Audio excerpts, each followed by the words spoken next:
दोस्तों, हमारा जीवन केवल सांसों की गिनती का नाम नहीं, ये एक पवित्र धागा है जो अनगिनत यादों, भावनाओं और उन रिश्तों से बुना गया है जिन्होंने हमें आकार दिया। ये उन जड़ों की कहानी है जिनसे हमें पोषण मिला, वे अदृश्य हाथ जिन्होंने हमें चलना सिखाया और वे आंखें जिन्होंने हमारे जन्म पर उत्सव मनाया था। जब हमारे माता पिता या कोई प्रियजन इस भौतिक दुनिया से अपनी यात्रा पूरी कर लेते हैं तो वे केवल शरीर छोड़ते हैं, अपना अस्तित्व नहीं। वे हमारी चेतना का, हमारी ऊर्जा का एक अभिन्न अंग बन जाते हैं और घर की दीवारों पर लगी उनकी तस्वीरें वे केवल कागज पर उकेरे एक चित्र नहीं बल्कि अतीत के मौन प्रहरी हैं, हमारे और उस सूक्ष्म लोक के बीच एक पवित्र सेतु। हम अक्सर इन तस्वीरों को अपने ड्राइंग रूम, हॉल या किसी कोने में सजा देते हैं, कभी उन पर माला चढ़ाते हैं, कभी धूप अगरबत्ती जलाते हैं और सोचते हैं कि हमारा कर्तव्य पूरा हो गया। लेकिन क्या आपने कभी शांत चित्त से यह अनुभव करने की कोशिश की है कि इन तस्वीरों में कितनी गहरी ऊर्जा, कितने स्पंदन छिपे होते हैं? ये केवल एक स्मृति चिन्ह नहीं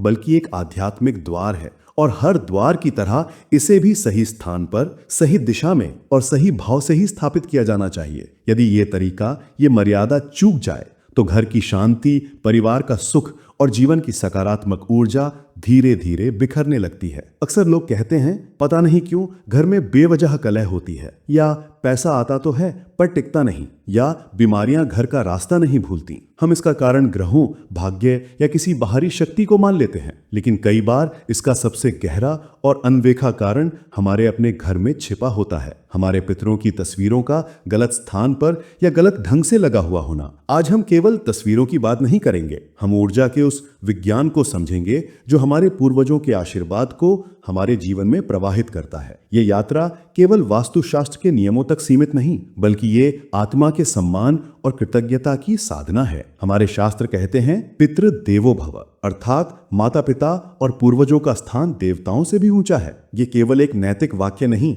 बल्कि ये ब्रह्मांड का एक आध्यात्मिक नियम है। हम जो भी हैं, हमारे भीतर जो संस्कार हैं, हमारी रगों में जो ऊर्जा बह रही है, वे सब हमारे पितरों के त्याग, तप और संघर्ष का ही फल हैं। वे हमारी जड़ों की तरह हैं। जड़ें दिखाई नहीं देती पर उन्हीं से पूरे वृक्ष का अस्तित्व टिका होता है। जब हम उनकी तस्वीर घर में लगाते हैं तो ये केवल एक फ्रेम में जड़ी फोटो नहीं रह जाती बल्कि ये उनकी चेतना और ऊर्जा का एक जीवंत केंद्र बन जाती है। ये तस्वीर एक मौन गुरु की तरह हमें हर पल याद दिलाती है कि हम अकेले नहीं हैं, हमारी जड़ें बहुत गहरी हैं और हमारे पीछे हमारी पूरी वंश परंपरा का अदृश्य संरक्षण खड़ा है। लेकिन आज की भाग दौड़ में हमने इस गहरे सत्य को केवल एक भावनात्मक याद बना दिया है। किसी ने कहा दीवार खाली है तो तस्वीर टांग दी, किसी ने सोचा कि वे अब देवता बन गए हैं तो उन्हें पूजा घर में लगा दिया, किसी ने उन्हें अपने शयन कक्ष में स्थान दे दिया ये सोचकर कि वे करीब रहेंगे। परंतु यही हम सबसे बड़ी भूल बैठ करते हैं। पूजा घर देवताओं का स्थान है और पितरों का स्थान अलग होता है। दोनों की ऊर्जा, दोनों की भूमिका और दोनों के लोग भिन्न हैं। देवताओं की ऊर्जा ब्रह्मांडीय महासागर की तरह है और पितरों की ऊर्जा एक पवित्र नदी की तरह जो हमारे वंश से बहती है। जब दोनों ऊर्जाओं को बिना समझे मिलाया जाता है तो एक टकराव, एक असंतुलन पैदा होता है। यही कारण है कि मंदिर या पूजा घर में पितरों की तस्वीरें लगाना वर्जित माना जाता है। ये उनका अनादर नहीं बल्कि ऊर्जा के विज्ञान का सम्मान करना है। तो प्रश्न उठता है कि हमारे इन पूज्य पितरों का स्थान हमारे घर में कहाँ होना चाहिए? वास्तु और आध्यात्मिक ऊर्जा विज्ञान इसका उत्तर बहुत स्पष्ट रूप से देते हैं। पितरों की तस्वीर हमेशा घर की दक्षिण दिशा की दीवार पर होनी चाहिए। दक्षिण दिशा को यम की दिशा यानी प्रस्थान का मार्ग कहा गया है। ये वही मार्ग है जिससे आत्मा अपनी आगे की यात्रा के लिए प्रस्थान करती है। जब हम उनकी तस्वीर दक्षिण दिशा की दीवार पर लगाते हैं तो ये उनकी यात्रा का सम्मान है। इससे उनकी आत्मा को शांति मिलती है और घर में ऊर्जा का प्रवाह संतुलित रहता है। तस्वीर का मुख उत्तर दिशा की ओर होना चाहिए जो कुबेर और दैवीय कृपा की दिशा है। जब पितरों की दृष्टि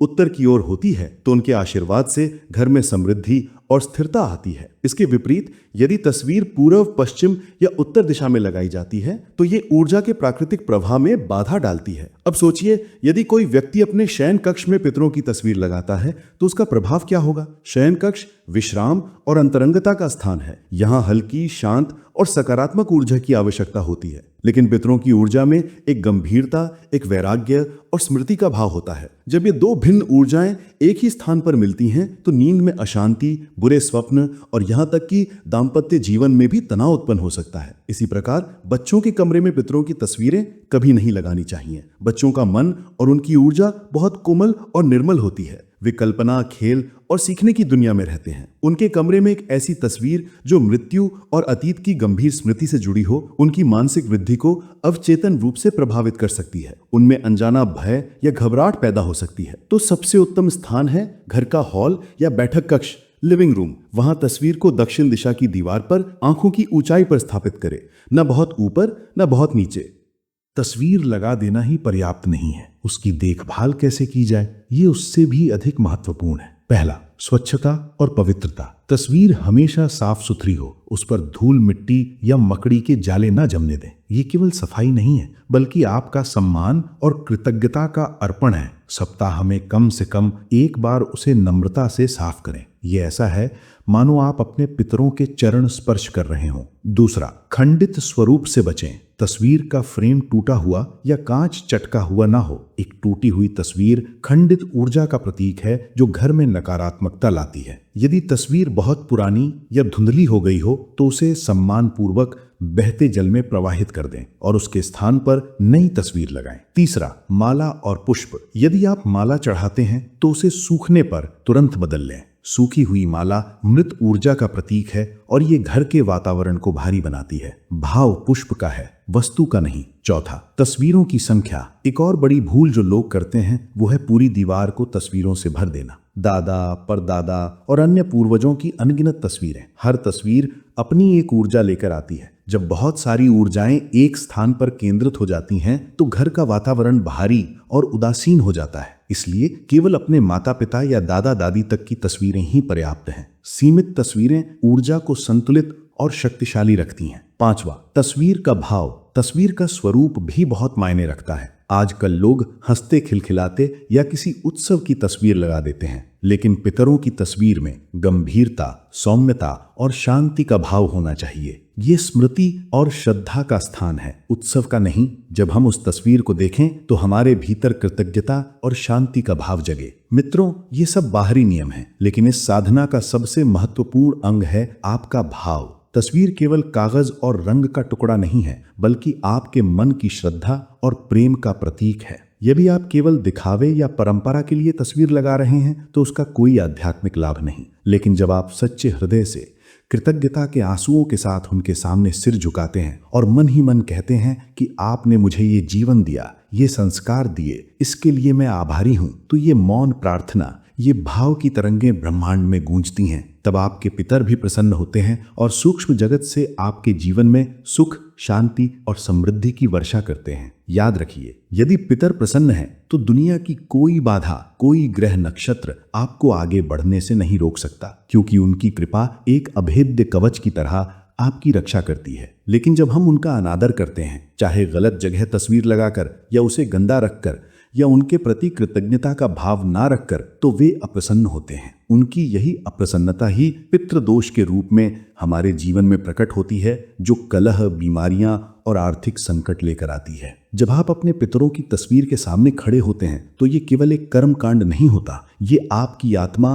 और उनकी आत्मा के बीच एक संवाद होता है। यह संवाद आपको आत्मविश्वास देता है। यह आपको एहसास कराता है कि जीवन के इस महासंग्राम में आप अकेले नहीं हैं। आपके पीछे आपके पूर्वजों का आशीर्वाद है जो हर कठिनाई में आपका मार्गदर्शन कर रहे हैं। ये मनोवैज्ञानिक रूप से भी हमें सहारा देता है। जब भी आप जीवन की चुनौतियों से हारने लगें तो एक क्षण उनकी तस्वीर को देखें। याद करें कि उन्होंने भी कितने संघर्षों का सामना किया था, लेकिन उन्होंने हार नहीं मानी। यही प्रेरणा आपकी आंतरिक शक्ति को जगा देगी। तो मित्रों, तस्वीरें केवल प्रतीक हैं, असली पितर तो आपके हृदय में, आपके संस्कारों में जीवित हैं। यदि आप तस्वीर लगा भी दें लेकिन उनके दिए हुए सत्य, प्रेम और ईमानदारी के मूल्यों का पालन ना करें तो तस्वीरें केवल दीवार सजाने का साधन बनकर रह जाएंगी। लेकिन यदि आप उनके आदर्शों को अपने जीवन में उतारते हैं तो यही आपकी सच्ची श्रद्धांजलि है, यही असली पूजा है। जब भी आप अपने पितरों की तस्वीर को देखें तो केवल प्रणाम ना करें,